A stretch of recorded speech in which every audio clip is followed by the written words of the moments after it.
Je tiens d'abord à bénir Dieu qui a permis que hier il y ait en Côte d'Ivoire le calme, bien qu'il y ait eu quelques vents un peu ça et là, parce que je me rappelle que j'en avais parlé grâce à Dieu et j'avais dit que ça allait se passer comme cela.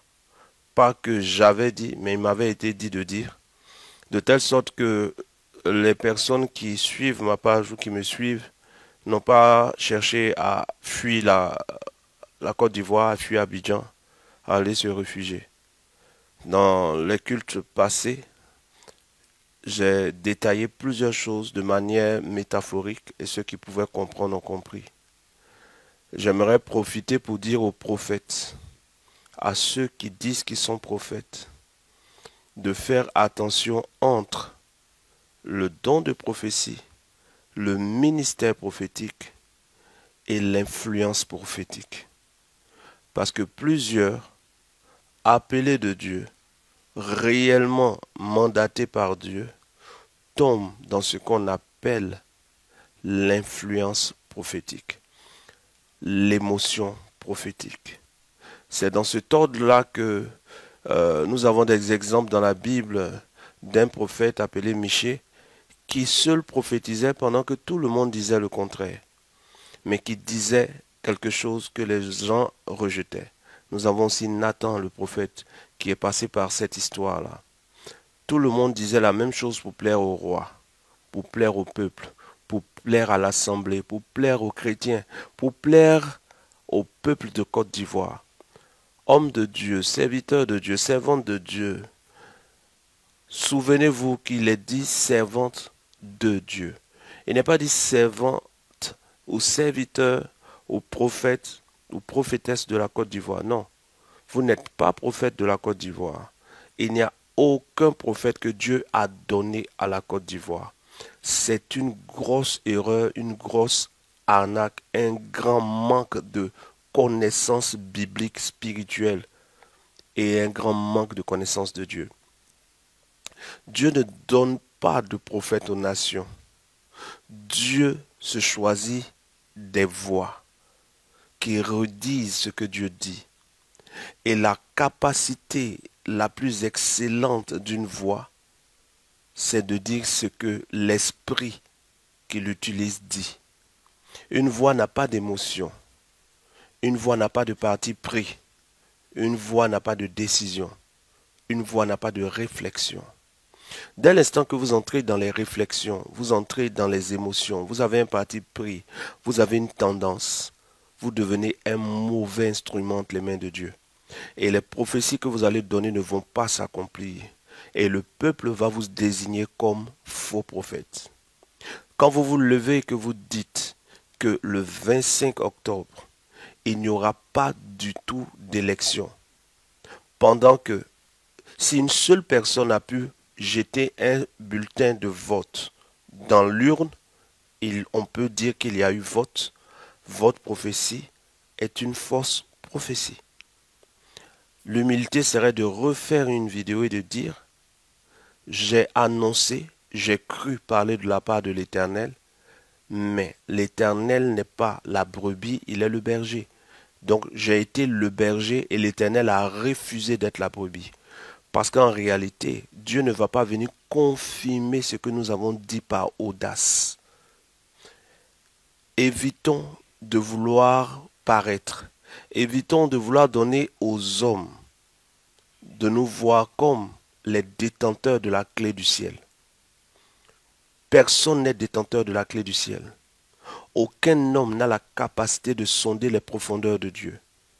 Selon le livre de 1 Corinthiens chapitre 2, il est dit que le Saint-Esprit sonde tout, même les profondeurs de Dieu. Le seul qui sonde les profondeurs de Dieu, c'est le Saint-Esprit.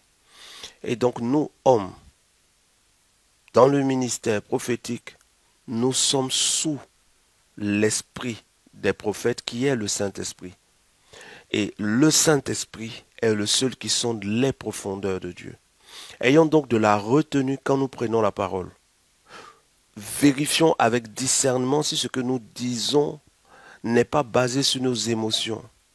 Une prophétie libérée de manière fausse peut faire brûler un pays, peut faire diviser une famille, peut pousser un fils à ne plus parler à sa mère, peut pousser une mère à rejeter son fils, peut pousser un peuple à sortir dans la rue pour créer des catastrophes parce qu'on a soi-disant entendu Dieu nous parler. En réalité, Dieu parle, oui, mais le Dieu qui parle, c'est-à-dire le vrai Dieu, parle à ceux qui ont la sagesse de savoir qu'ils peuvent se tromper. Dieu parle à ceux qui ont l'humilité de reconnaître qu'ils ne sont pas parfaits. De telle sorte qu'avant d'ouvrir la bouche, ils prennent des garanties divines telles que s'ils ouvrent la bouche que ce qu'ils ont dit ne s'est pas accompli, leur humilité leur permet de venir s'excuser publiquement. Lorsque j'ai dit que les élections auraient lieu, lorsque j'ai dit qu'il y aurait quelques vents, mais que personne ne s'inquiète, si ça s'était passé autrement hier, je serais venu m'excuser en reconnaissant que, étant un homme, je me suis laissé prendre dans mes émotions.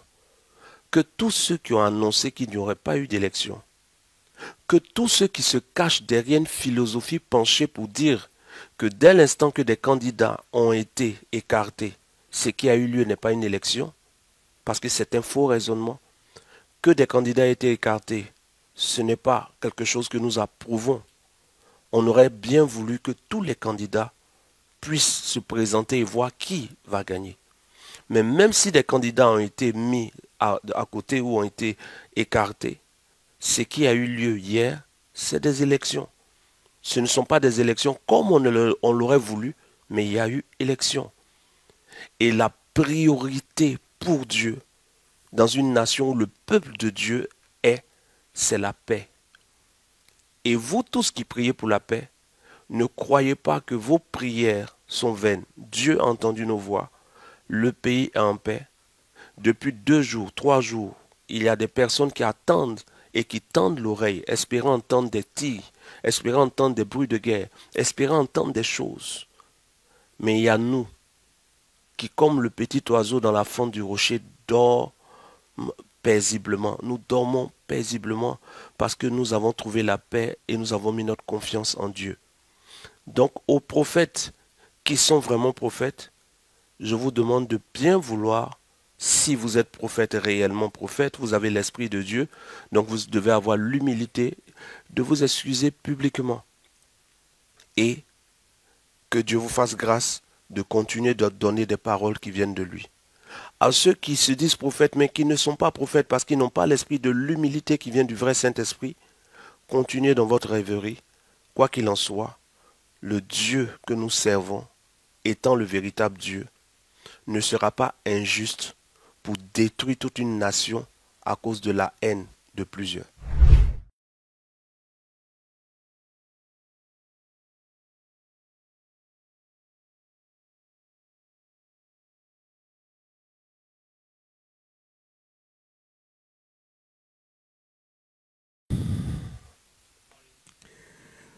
Merci beaucoup, homme de Dieu, pour ce moment que nous partageons avec vous. Et votre introduction nous donne de nous poser des questions. Alors, je me souviens de ce que vous aviez dit à l'approche des élections et vous avez dit que rien ne se passerait. Qu'il y aura quelques petits vents, mais qu'il ne faut pas s'inquiéter. Dieu est fidèle. Et à l'opposé de ce que vous disiez, il y avait plein de prophéties qui annonçaient le chaos, qui annonçaient même que les élections ne se tiendraient pas. Et aujourd'hui, on se rend compte que les élections se sont tenues et ce que vous avez dit est vrai. Alors, la question est la suivante. Qu'est-ce qui a bien pu arriver à ces hommes de Dieu qui ont dit le contraire? Le problème déjà, c'est la formulation de la question. Quand vous dites « qu'est-ce qui a bien pu arriver à ces hommes de Dieu ?» De quel Dieu? Parce que il faut raison garder. Quand nous pensons être dans le vrai, quand on dit que quelqu'un est homme de Dieu, ça sous-entend ou ça ça nous donne cet aperçu. C'est Dieu se manifestant en un homme. Évidemment. Donc quand on dit que tu es un homme de Dieu, ça veut dire que Dieu se manifeste en toi. Mhm. Or, Dieu ne se trompe pas. Mm. Or, Dieu n'est pas émotif. Mm. Dieu n'est pas émotionnel. Dieu ne réagit pas aux émotions. L'histoire n'influence pas Dieu. Wow. Mais Dieu influence l'histoire. Or, plusieurs personnes, en regardant ou en lisant l'histoire, se laissent marquer par des émotions et veulent être la bouche autorisée de Dieu pour parler au peuple. Wow. Les prophètes d'aujourd'hui, la majeure partie des prophètes d'aujourd'hui, qui prophétisent le malheur sur la Côte d'Ivoire, ne sont qu'animés de l'esprit des magiciens de Pharaon. C'est fort ce que vous dites. Oui. C'est-à-dire que ils sont animés de l'esprit des magiciens de Pharaon. Mettons-nous un peu dans le cas. On peut ne pas aimer Moïse. Ouais. On peut ne pas être d'accord avec Moïse. On peut trouver que Moïse est en train de nous tenir tête. Oui. Mais on est tenu d'aimer notre nation plus que Moïse. Ça, oui. Oui. Mais lorsque Moïse arrive en Égypte et qu'il vient dire à Pharaon de laisser aller le peuple, Dieu donne des signes à Moïse. Oui. Parmi les signes que Dieu donne à Moïse, il y a des fléaux. Oui.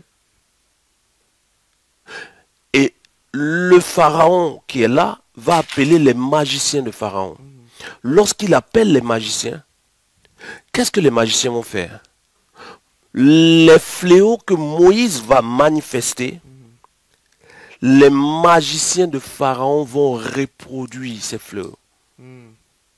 Mais quand Moïse frappe la poussière, que la poussière se transforme en frelon, et que les magiciens de Pharaon frappent aussi la poussière, et que ça se transforme en frelon, on se retrouve à des frelons au carré. Oui. Mais les frelons au carré là sont sur quelle nation? Sur l'Égypte. Sur l'Égypte. Oui. Or Moïse veut quitter l'Égypte. Oui. Donc vous augmentez les fléaux sur votre nation parce que vous n'aimez pas quelqu'un qui est dans la nation. C'est un esprit méchant et mauvais qui fait ça. Ce n'est pas parce que quelqu'un dans une nation n'est pas aimé, ou que vous ne l'aimez pas, ou que vous trouvez que la façon dont la personne est arrivée ne correspond pas au plan que vous, en tant qu'homme, avez prévu, qu'il faut que la nation soit détruite. Vous comprenez ça? Je comprends bien. Donc, c'est des prophètes qui sont dans des nations. Parfois, ils ne sont même pas en Côte d'Ivoire. Des prophètes qui se cachent pendant 2 ans. Et ils attendent juste qu'on parle d'élection, ils apparaissent un coup. Ils vont se laisser pousser la barbe. Ils vont se laisser pousser les cheveux. Ils vont se laisser pousser des choses pour créer un mystère. Ils vont commencer à parler en français pour se donner un genre. Ils vont rentrer dans un parler en langue dont eux-mêmes ils n'ont pas l'interprétation. Et ils vont dire des choses. Et ils vont dire, si cela n'arrive pas, c'est que je ne suis pas prophète. Maintenant, ce n'est pas arrivé, tu es quoi? Tu es cafard. Wow. Ou bien tu es quoi? Ou bien tu vends manioc. Donc, et tu vas voir qu'il y a des gens qui, malgré ça, vont continuer de dire, on attend. Ils attendent quoi? Qu'est-ce que vous attendez? Vous qui acceptez les prophéties qui annoncent la destruction de la Côte d'Ivoire, qu'est-ce que vous attendez? Quand la prophétie ne s'est pas accomplie, au lieu de dire gloire à Dieu, au lieu de bénir Dieu, au lieu de donner des hosannas, au lieu de dire béni soit le Seigneur, vous continuez de dire que la parole tarde. Si elle tarde à temps, la cas, elle s'accomplira certainement. Parce que vous croyez que lorsque Paul devait aller témoigner pour le Seigneur Jésus à Rome, il y a un grand vent qui s'est levé sur l'eau. Ce grand vent qui s'est levé sur l'eau, Héraclion, ce vent a été appelé Héraclion, je pense, a pris le bateau où Paul était. Paul a élevé sa voix. Il dit, Seigneur, Dieu dit à Paul, tu ne mourras pas. Et l'équipage qui est avec toi ne mourra pas. Oui. Pourquoi est-ce que Paul ne va pas mourir? Parce que Dieu a dit ou parce que Dieu est sage? Dis-moi. Wow. Je dirais parce que Dieu a dit, et Dieu est sage parce qu'il a dit ainsi. Choisis un des deux. Pourquoi Paul ne mourra pas? Parce que Dieu l'a dit ou parce que Dieu est sage? Parce que Dieu est sage. Je dirais. Justement parce que Dieu est sage, pas parce que Dieu l'a dit. C'est parce que Dieu est sage. Et dans la sagesse et dans la profondeur de la sagesse, c'est-à-dire du Sophia de Dieu, Dieu sait que Paul est de métier vendeur de tentes. Et donc, s'il protège Paul seul, les matelots sur le bateau meurent. Paul ne peut pas diriger ce bateau. Paul meurt. Il y a des vies que Dieu protège parce qu'il veut protéger quelqu'un. Wow. Dieu protège la nation à cause des gens qui sont dans la nation. Héraclion peut se lever. Ouais. On est dans la zone d'Héraclion. Mais Dieu refuse qu'Héraclion emporte notre pays. Et donc quand nous qui avons la grâce d'entendre Dieu dans le conseil de Dieu, on commence à parler, certains Ivoiriens qui ne voient rien se disent que on est en train de soutenir ceci ou on soutient cela. Nous, on soutient la nation, la paix de la nation. Et on sait que Dieu est capable de faire ce qu'il veut sans que le sang ne coule. Amen. Amen. Si Dieu veut enlever quelqu'un, il n'a pas besoin que le sang coule. Il n'a pas besoin que les ponts soient cassés. Qu'est-ce que les ponts ont à voir? Les hommes partent, les hommes viennent. Mais le pays demeure. Donc, c'est un esprit qui ressemble à l'esprit qui a le même... C'est le jumeau de l'esprit des magiciens d'Égypte. On frappe la poussière, les frelons sortent, vous frappez aussi la poussière, les frelons sortent. Frelon est sorti. Maintenant, quand Israël a quitté l'Égypte, les frelons sont restés où? En Égypte. En Égypte, c'est resté avec eux. Ils sont dans des nations, vous les voyez sur les pages Facebook. D'autres qui se font appeler la guêpe comme si elles sont sorties de la poussière du cou des magiciens de Pharaon sur la poussière de la terre. Elles n'est pas en Côte d'Ivoire. Mais tout ce qu'ils disent, c'est pour alimenter la haine dans le pays. Mais pendant que vous faites ça, nous, nos enfants sont dans le pays. Ouais. Pendant que vous faites ça, nous, on est dans le pays. Pendant que vous faites ça, nous, on évoque le Dieu qui est le souverain des rois de la terre. Amen. Donc, ce Dieu-là ne peut pas abandonner son peuple parce que certains se sont laissés gagner par l'esprit de la haine. Il y a une chose que même je veux dire qui peut ne pas plaire à quelqu'un. Il y a une dame qui, pendant la crise post-électorale, a été saisie. Je parle de Simone et Yves, Madame Simone et Yves Gbagbo. Et qui a dit que pendant qu'elle était retenue, elle avait de la haine dans son cœur pour le président actuel. Mais elle a eu une révélation dans laquelle il lui a été dit que le président actuel est aussi une créature de Dieu. Et qu'elle devait pardonner parce qu'en gardant la haine, elle se faisait du mal. Oui. Mais ceux qui ont entendu ça ont crié au scandale. Mais ceux qui ont crié au scandale, qui sont-ils? Ils ne sont que les descendants des gens qui voulaient lapider la femme pris en flagrant délit d'adultère. À qui Jésus a dit que celui qui n'a jamais péché jette la première pierre. Oui. Il est facile de voir la faille chez les autres. C'est clair. Mais parfois, quand tu veux couper la branche, vérifie de quel côté de la branche tu te trouves. Oui. Nous, on est du côté qui tombe. Oui. On refuse que la branche du pays soit coupée. Amen. Ce n'est pas parce qu'on est du parti du RHDP. Non. Ce n'est pas parce qu'on est PDCI. Ce n'est pas parce qu'on est PPAC et tous les autres partis. Non, ce n'est pas pour ça. C'est parce qu'on est du royaume des cieux. Amen. Et nous lisons l'actualité du ciel. Amen. Et dans l'actualité du ciel, le sang n'est pas demandé. Wow. Le sang est demandé ailleurs. Et nous ne sommes pas là pour que le sang demandé ailleurs puisse arriver. Voilà. Waouh. Alors, homme de Dieu, vous n'êtes pas, excusez-moi pour la manière dont je formule aussi cette question, vous n'êtes pas à votre première prise de parole. Aux élections, je crois, de 2020, vous étiez sur Paris et à l'approche des élections, vous êtes rentré. Oui, en 2020, quand les élections allaient avoir lieu, j'ai refusé. Je ne voulais pas être hors de la Côte d'Ivoire pendant que les élections allaient avoir lieu. Oui, oui. Pendant que tout le monde disait que ça allait être terrible. Oui. Beaucoup de prophètes, je connais des prophètes aux États-Unis, en France, et dans plusieurs endroits qui prophétisaient le chaos. Les deux ponts allaient casser, ainsi de suite. Mais je ne voulais pas être en dehors de la Côte d'Ivoire. Oui. Et quand je suis venu, j'ai eu à donner une prophétie. Mhm. J'ai dit ce que Dieu m'a montré. Oui. Et c'est encore sur ma page. Oui. Et ça s'est passé exactement comme ce que j'avais dit. Je pense même que vous avez vérifié l'élément. Oui, oui, oui, oui. Oui, oui. Vous avez dit qu'il n'y aurait rien et qu'on ne devrait même pas faire des provisions. Que ceux qui allaient faire des provisions, ça allait être du gaspillage. Oui, oui. Que rien n'allait se passer. Rien n'allait se passer. Et évidemment, rien ne s'est passé. Alors, on a l'impression que ce fléau-là se répète, puisque à chaque année élection, on a des prophètes qui annoncent le chaos. On a des prophètes qui annoncent des choses qui ne se réalisent pas, mais toujours ça se répète. Et vous avez cette lucidité par l'Esprit de Dieu d'avoir le contre-pied de tous ces mensonges-là. Alors la question est la suivante. Comment éviter, est-ce qu'on peut éviter ce genre de choses? On ne peut pas éviter le mensonge, mais on a le devoir de répandre la vérité. Wow. Sinon le mensonge, on ne peut pas l'éviter. Jésus a dit quelque chose, dit, il est impossible que le scandale n'arrive. Mhm. Mais malheur à celui par qui le scandale arrive. Mhm. Le problème de plusieurs de ces prophètes, c'est que quand ils donnent une prophétie qui ne s'accomplit pas, ils vont s'appuyer sur le passage qui dit cette parole est certaine, c'est état d'attente là, pour faire croire au peuple que ce qu'ils ont dit n'est pas encore arrivé, mais ça va arriver. Et donc, tant que ça n'arrive pas, ils continuent de retourner et de retourner parce qu'ils espèrent que ce malheur arrive. Mhm. Mais il y a une parole dans la Bible qui dit ceci.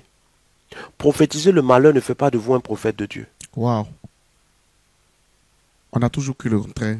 En réalité, Mhm. beaucoup de personnes croient que on identifie un prophète à l'accomplissement de ce qu'il dit. C'est ce qu'on a toujours cru en Dieu. Non, pas forcément. Ok. Parce que même les agents du diable prophétisent des choses qui arrivent. Mhm. Plusieurs personnes sont des fois allées chez un marabout et ce marabout a prophétisé des choses a annoncé des choses à venir, puis prophétiser, c'est annoncer des choses à venir, et ces choses se sont accomplies. Mhm. L'une des plus belles marques qui prouve que quelqu'un est prophète, c'est d'annoncer de bonnes choses. Wow. Parce que Dieu est le seul qui fait de bonnes choses. Quand tu annonces la guerre, Mhm. tu n'as rien annoncé d'extraordinaire. Parce que dans les livres et dans l'Apocalypse, il a annoncé qu'il y aura des guerres, des bruits de guerre sur toute la terre. Donc qu'est-ce que tu as fait de nouveau? Mais si tu peux annoncer la paix là où on sent la guerre, et que cette paix arrive, alors on saura que Dieu est le seul qui a pu empêcher cette guerre. Donc toujours annoncer la guerre, il y aura la destruction de ceci, il y aura cela, le malheur, le malheur. C'est comme des prophètes qui viennent dire à quelqu'un, le diable te guette. Méfie-toi, je vois dans ta famille qu'on veut te bouffer. Ne t'a rien dit. Wow. Parce que dans toutes les familles, on veut bouffer tout le monde. Ah, c'est vrai. Il n'y a rien d'extraordinaire. Mais viens me dire, réjouis-toi, parce que dans 3 jours, voici, tu auras ton visa. Réjouis-toi parce que ton entreprise change de niveau. Amen. Réjouis-toi parce que je te vois en train de sourire pour telle chose. Et à 3 jours exactement, cela arrive, je dirais que Dieu parle par toi. Ouais. Parce que Satan ne gagne rien à faire se réjouir quelqu'un. C'est vrai. Mais me dit qu'on me poursuit, me dit qu'on veut me tuer, me dit que oui, il y a tel esprit de pauvreté qui te suit, il y a un esprit de non-accomplissement, tout ça. Il n'y a rien d'extraordinaire. Oui. Parce qu'en réalité, si tu annonces qu'il y a un esprit de non-accomplissement qui poursuit quelqu'un, tu annonces quelque chose que le diable sait puisque c'est lui qui le poursuit. Oh my God. Qu'est-ce qui nous prouve que c'est Dieu qui te l'a dit?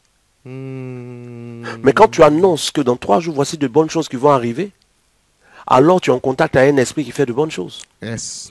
Donc, les gens annoncent de mauvaises choses sur le pays. Pourquoi? Quel est l'esprit qui les guide?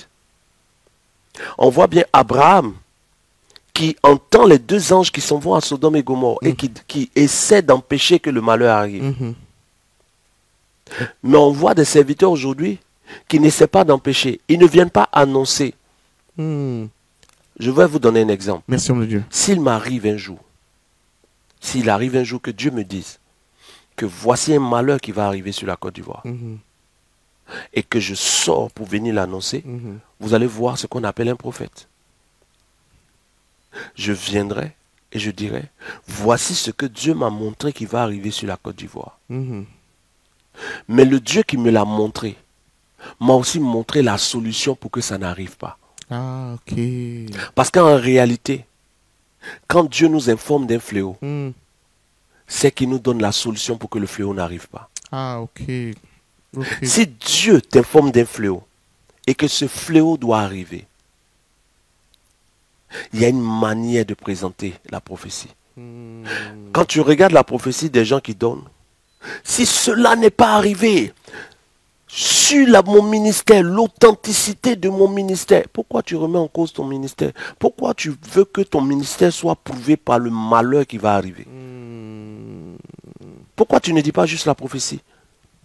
Et à la fin de la prophétie, tu ne dis pas, mais je prie que Dieu qui est miséricorde empêche cela.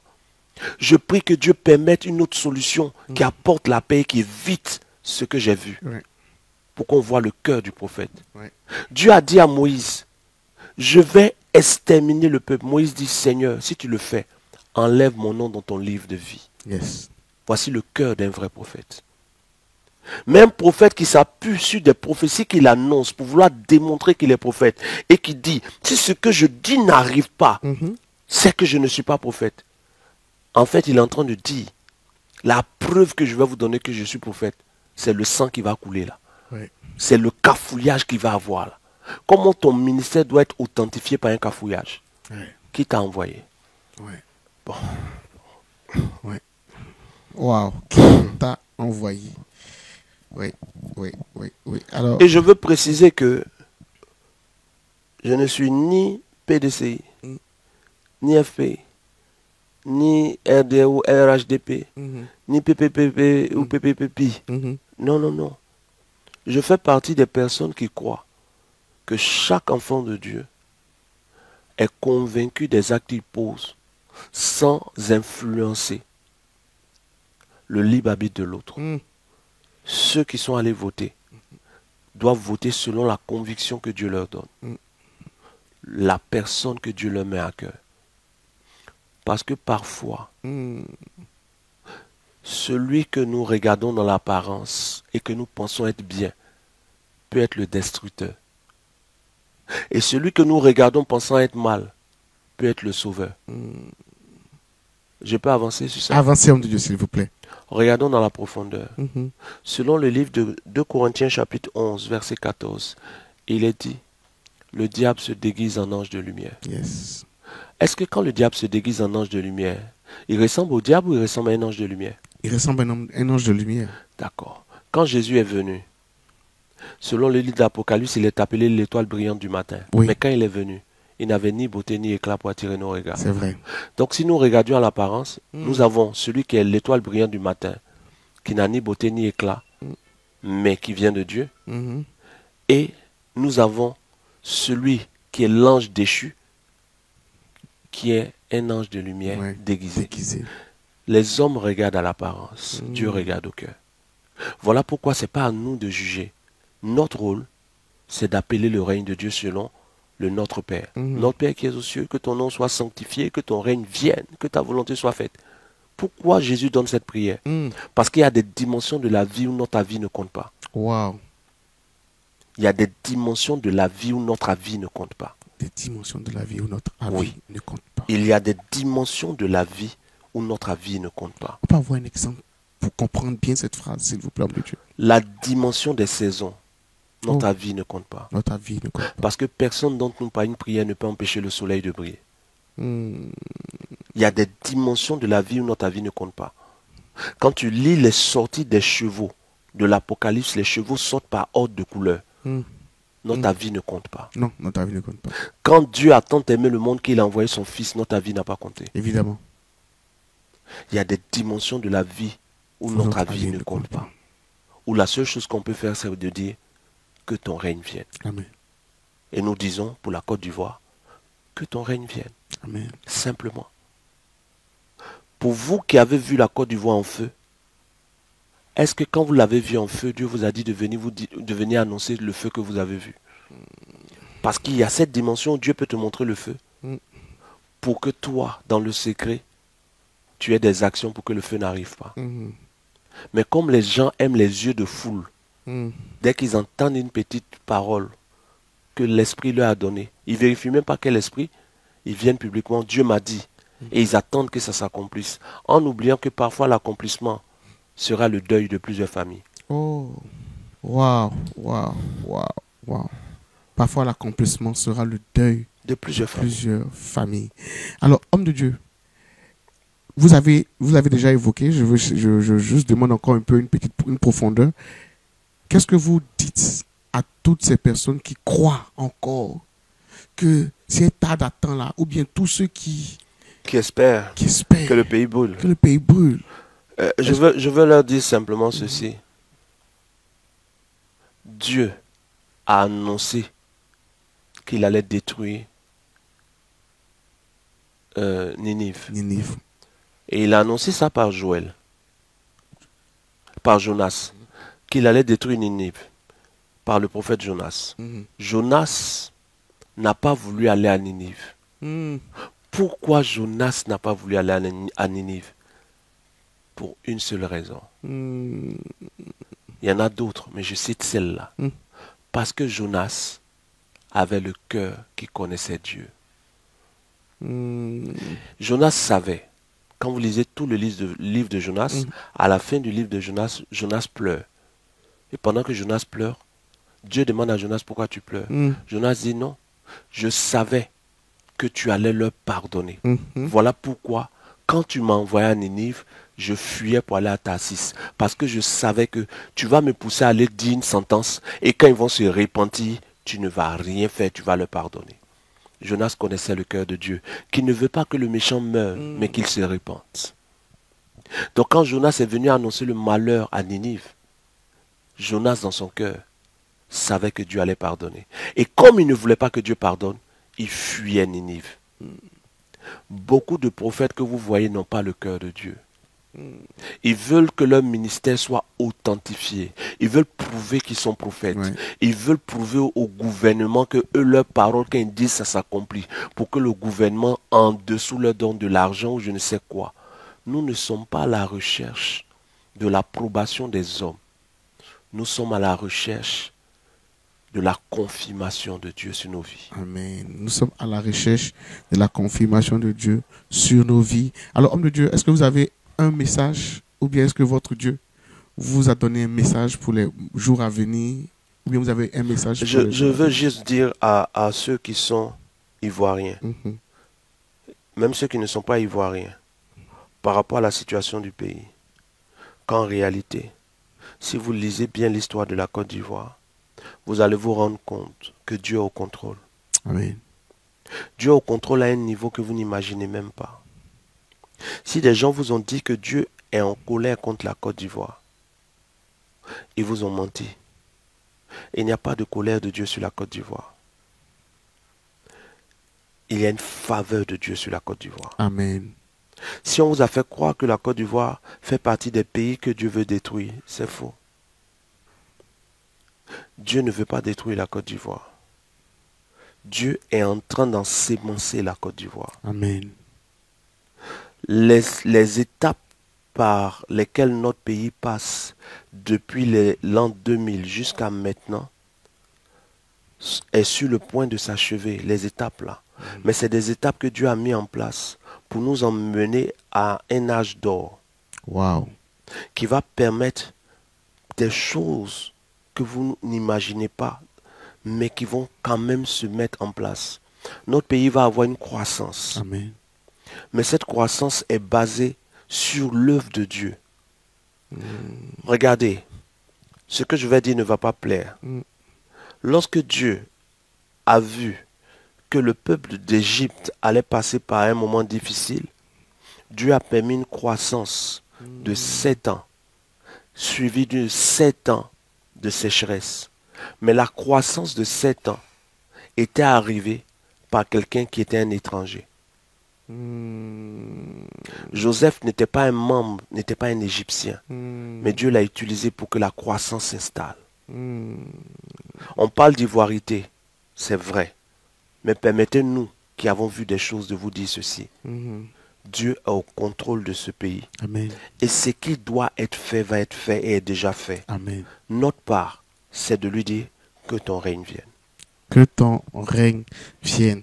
Alors, merci homme de Dieu, je pense que nos lanternes sont vraiment éclairées. Et je vous laisse encore la parole. Si il y a encore des choses que vous avez à cœur à dire, parce que vraiment, on a été fatigués par tous ces prophètes, ces grands moments d'intercession. On nous a demandé de boire du vin. On nous a demandé plein de choses. De boire quoi? De boire du vin. Pour faire quoi? Pour célébrer la délivrance de la Côte d'Ivoire qui se passerait pas de façon... Il n'y aurait pas d'élection, il y aurait des mouvements, le méchant serait chassé, plein de choses. C'est terrible. À vous entendre, on est vraiment soulagé. C'est terrible ce qui se passe, c'est terrible ce qui se passe, c'est terrible. Parce que la lecture d'un livre physique n'est pas pareille que la lecture du monde spirituel. Beaucoup de prophètes ne lisent pas le spirituel. En fait, ils ont fait des écoles, ils ont fait l'école buissonnaire. Au lieu d'apprendre leur cours avec le Saint-Esprit, ils ont cherché plutôt à être acclamés des hommes. Et donc finalement, une simple lecture n'arrive pas à la faire. Vous parlez de lecture spirituelle. Il y a une lecture. Jésus dit, vous n'arrivez même pas à déterminer les saisons. Comment pourrez-vous comprendre si je vous parle des choses du royaume? C'est-à-dire, il dit quand le ciel est rouge, vous dites qu'il est rouge. Quand il est or, vous dites qu'il va pleuvoir. Si vous n'arrivez même pas à lire les signes des temps, ça veut dire que même les saisons se lisent. Lorsque les hirondelles commencent à se déplacer, quelqu'un qui sait lire dans la nature peut savoir quelle saison qui arrive. C'est vrai. Lorsque les grenouilles commencent à crasser, quelqu'un peut déterminer ce qui va se passer. Le mouvement des animaux détermine le mouvement des saisons. C'est vrai. Donc il y a une lecture dans la nature pour celui qui est capable de savoir lire dans le livre de la nature. De la même manière, il y a une lecture dans l'invisible pour celui qui est capable de lire dans le livre de l'invisible. Or, cette capacité de lire dans l'invisible est donnée par l'esprit qui sonde les profondeurs de Dieu.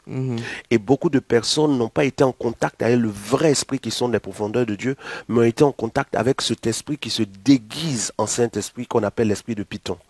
Et donc, l'esprit de Python leur donne des révélations qui sont toujours à caractère destructif. On va voir certains hommes de Dieu qui ont annoncé la mort de certains artistes, qui ont demandé à tel artiste de venir les voir, et quand l'artiste n'est pas venu, qui ont annoncé un malheur. On a vu des hommes de Dieu qui ont prophétisé le mariage de certaines femmes connues, publiques, mais jusqu'à aujourd'hui elles sont célibataires. Et les gens font comme s'ils ne voient pas. Et quand c'est comme ça, on va se cacher derrière. Il a dit une parole, il leur a donné la condition d'accomplissement, il n'a pas respecté. Mais pourquoi pour le malheur là?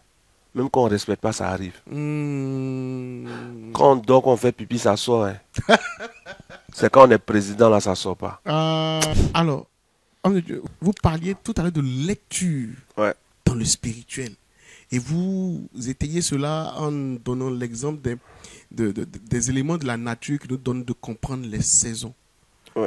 Alors, ces paroles qui ne sont pas accomplies serait le fruit d'une mauvaise lecture ou bien d'une... Non, quand ces prophètes annoncent et que ça n'arrive pas, ce n'est pas le fruit d'une mauvaise lecture. C'est l'échec d'un projet. Waouh! C'est l'échec d'un projet. Il est écrit, j'ai des projets de bonheur pour vous et non de malheur. Donc quand quelqu'un annonce le malheur, si ce malheur arrive, c'est que dans ce lieu-là, Dieu avait un projet de malheur. Or, Dieu n'a pas de projet de malheur pour la Côte d'Ivoire. Regardez même la crise qui a eu lieu. Telle que la crise était partie, que nous ayons pu, que ce pays ait pu se trouver là jusqu'à gagner la CAN, jusqu'à être aujourd'hui en Coupe du Monde, c'est pas évident. Au Libéria, quand ils ont eu leurs problèmes, les armes sont restées dans le pays, ont traîné, même désarmés. Le désarmement n'a pas pu avoir lieu facilement au Libéria, ce qui a créé des assassinats en masse. Mais en Côte d'Ivoire, le désarmement a pu se faire. Qui a fait que le désarmement s'est fait? De manière invisible, des anges ont travaillé dans la pensée et dans la conscience des gens. Des gens qui n'avaient pas voulu déposer des armes ont été dévoilés et leurs caches ont été démasquées, pas parce que la police ou l'armée de Côte d'Ivoire avait les instruments pour les déloger, mais parce que des anges en treillis sont allés dévoiler ces endroits. Je vous donne un exemple. Merci, André Dieu. Lorsque Abraham n'avait pas d'enfant, il a eu un enfant avec sa servante Agar. Mhm. Et Sarah a demandé de chasser Agar. Oui. Lorsque Sarah a chassé Agar, Agar est partie avec l'enfant. Oui. Et pendant qu'elle était dans le désert avec l'enfant, elle a déposé l'enfant parce qu'elle se disait qu'elle allait mourir. Oui. Un ange est apparu. Mhm. Et l'ange dit, Dieu a entendu le cri de l'enfant, c'est pour cela que je suis C'est descendu. ça. L'ange va les conduire. Oui. Ce n'était pas un homme, c'était un ange. Oui. Lorsque Jésus est ressuscité, les disciples de Maüs étaient en train de marcher et Jésus a marché avec eux. Et pendant que Jésus marchait avec eux, ils ne savaient pas que c'était lui. Mm. Jusqu'à ce qu'à un moment, ils se rendent compte que en eux, leur cœur brûlait quand ils marchaient avec eux. Et voici ce que l'apôtre Paul dit. Manifester l'hospitalité, car en le faisant, plusieurs ont hébergé des anges. Mais ces anges ne sont pas venus avec des ailes. Ils étaient en apparence d'hommes. Ouais. Voilà pourquoi dans le livre de Daniel, lorsque Daniel a vu Gabriel, il dit l'homme Gabriel, Yes. parce qu'il était en apparence d'homme. Yes. Voilà pourquoi sous les chênes de Mamré, lorsque Abraham a eu la visite des anges, il dit qu'il a vu 3 hommes. Ouais. Donc les anges sont capables de venir sous apparence humaine. Yes. Et pour la Côte d'Ivoire, pour que le désarmement puisse se faire, plusieurs anges ont été entrés, se sont mélangés à l'armée pour poser les actions qu'il fallait afin que ce pays puisse retrouver sa stabilité. Wow. Et ça, beaucoup ne le savent pas. Ouais. Et Dieu agit pour la Côte d'Ivoire à un niveau que le peuple n'imagine pas. Même quand le président Alassane Ouattara est tombé malade, il y a une période où il était tombé malade, il était à l'article de la mort. Mm. Ce n'est pas un marabout qui l'a relevé, c'est Dieu.